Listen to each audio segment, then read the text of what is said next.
this is Tom Wright speaking to you from my study in Oxford in England. I've been asked to say a few words to you about that amazing letter we call 2 Corinthians, Paul's second letter to that turbulent and troubled church which he had founded in Corinth. 2 Corinthians is complex and often dark and quite challenging, and I think that's quite deliberate. Paul knew that he had to challenge the Corinthian church because they had challenged him after a painful visit that he had paid to them, following that very cheerful first letter which he'd written from Ephesus addressing various problems that they had. He had gone to see them and he had been rebuffed. And there were people in the church in Corinth who'd said, "We don't want you and your style around here anymore. We don't trust you, we don't probably like you, and you better get out of here. And if you ever want to come back, then maybe you better have somebody send some letters of recommendation so that we'll know we can really trust you this time." Now, if you've ever been in a pastoral situation where even one or two people in your congregation have given you that kind of message, you know how painful that is, how extraordinary it feels to have your vocation from God, as you had thought it, openly and directly challenged. And so we find in the beginning of 2 Corinthians a sense of the situation which has gone really dark for Paul. And he says some of the most deeply personal and troubled things in 2 Corinthians 1 that he says anywhere in all of his writings. He says, "I want you to know that when we were in Ephesus," which is where he's been for a little while now, "we were so crushed that we were despairing of life itself." Now, if somebody came and sat in my room and said, "Tom, I've got to the point where I just don't think I can go on, I'm despairing of life," I would think this person is suffering from some serious depression, some kind of perhaps potential breakdown. It's probably beyond my pay grade as a pastor and amateur psychologist to deal with it. They need special help. And Paul found that special help, he says, by relying on the God who raises the dead. And 2 Corinthians is, in a sense, all about resurrection, because Paul has had to learn what it means personally to go through death and resurrection in his own emotional, psychological state. And so we begin 2 Corinthians with that sense of the situation. Something has gone terribly wrong, and Paul needs to address the expectations of the church in Corinth, and he does so in a remarkable way by laying out the theology and practice of what it means to be an apostle. That bit starts at the end of chapter 2 and runs on to the middle of chapter 6, which could stand almost by itself. And indeed, I suspect that Paul was dictating this letter in bits because the style changes quite jerkily here and there, as in some of the prison letters we find the same thing, Philippians, for example. But from the end of chapter 2 through to the middle of chapter 6, we have this full-dress exposition of what it means to be an apostle. And what it means is to be one who is bearing in their own person the fact of Jesus' death and resurrection. And so Paul looks at his sufferings, and the Corinthians were partly ashamed of him because he'd been in jail, he'd been beaten up, he'd been stoned, he'd been attacked in all sorts of ways. In their culture, that was a sign that if there were any gods involved, they were cross with you. So how can we possibly trust somebody who's been through all that? Paul says, you don't realize these are the signs of an apostle because they are the signs of the Messiah, of Jesus the Messiah himself. And that's how it has worked out for Paul. So in chapter 3, he expounds what it means to be a minister of the new covenant.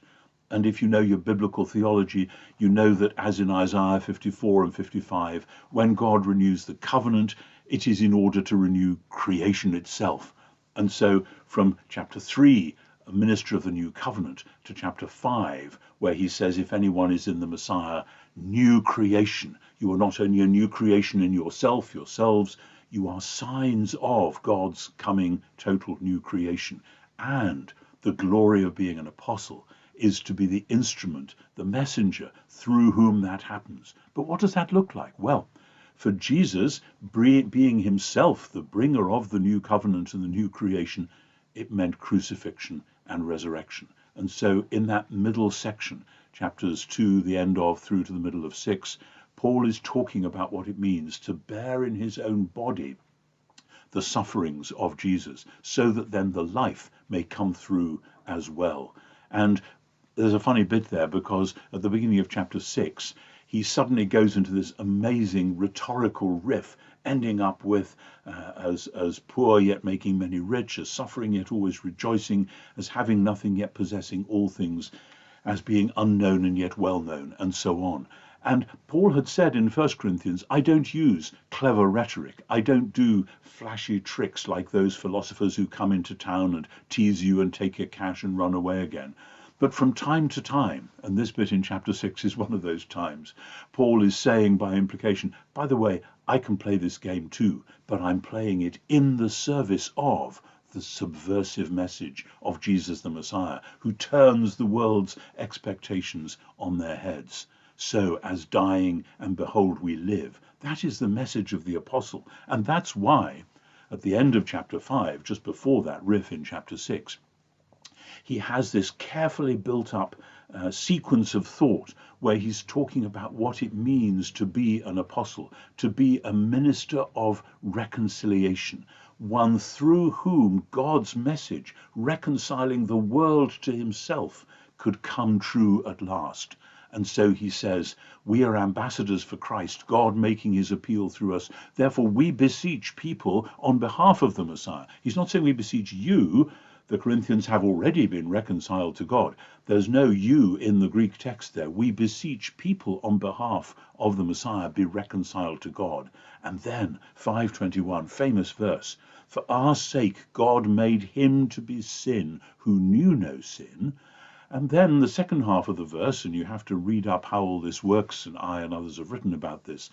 It's not so that we might be the righteousness of God in the old 16th century sense, because the righteousness of God is God's covenant faithfulness. And what's happening in chapters 2, 3, 4, 5, 6 is Paul is saying this is what it looks like when we apostles embody the covenant faithfulness of God. That's what the Corinthians hadn't wanted to see. They hadn't wanted to recognize the cross woven into Paul's life, which is nevertheless the power that brings salvation, as he had explained in the first letter to Corinth, only they obviously hadn't got the message. So that we might become the covenant faithfulness of God. Now, of course, that isn't just the apostles. It's anyone who bears the name of Christos, of the Messiah, who has the Spirit within them, can be and should be an instrument of covenant faithfulness. But the subject of this letter is apostleship, because that's the point on which Paul had been challenged.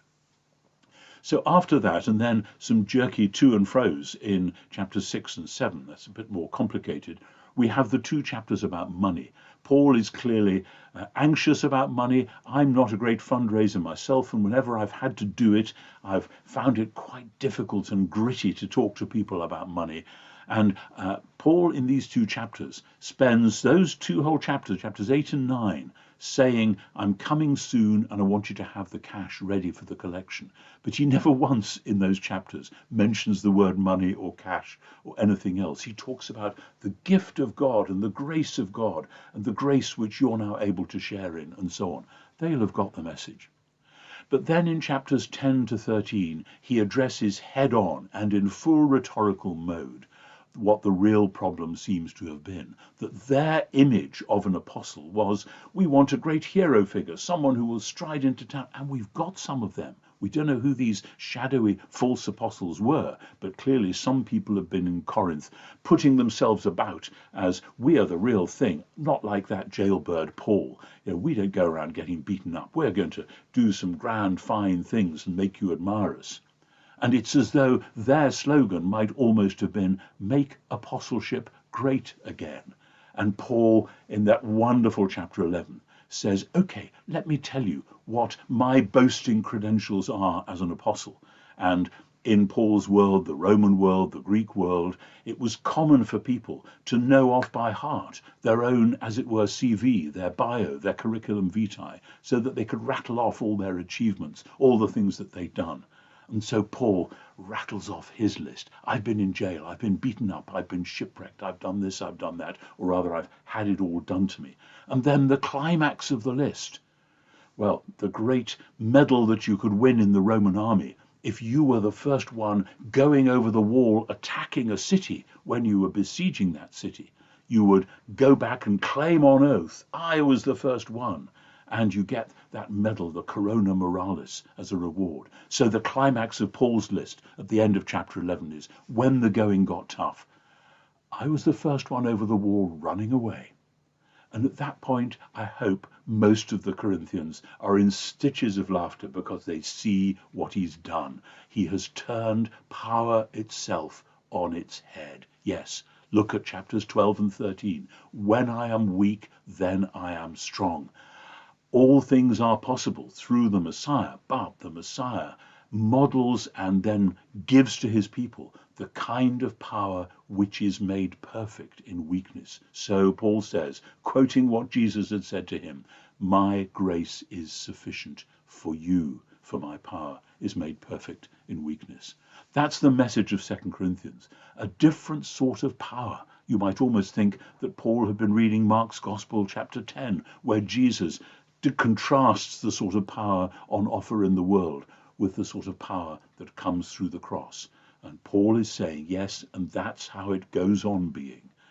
And my friends, I suspect there are lessons to be learned for Christians in the 21st century about the real shape of the gospel, the real shape of power, the real shape of the vocation to be an embodier of God's covenant faithfulness, so that whatever situations we find ourselves in, whether delighted or totally depressed, as Paul was in the first chapter, we can hang on, perhaps by our fingernails, to that gospel which says that God raises the dead. New covenant, new creation, the real notion of power, all because of Jesus. That's the message of 2 Corinthians.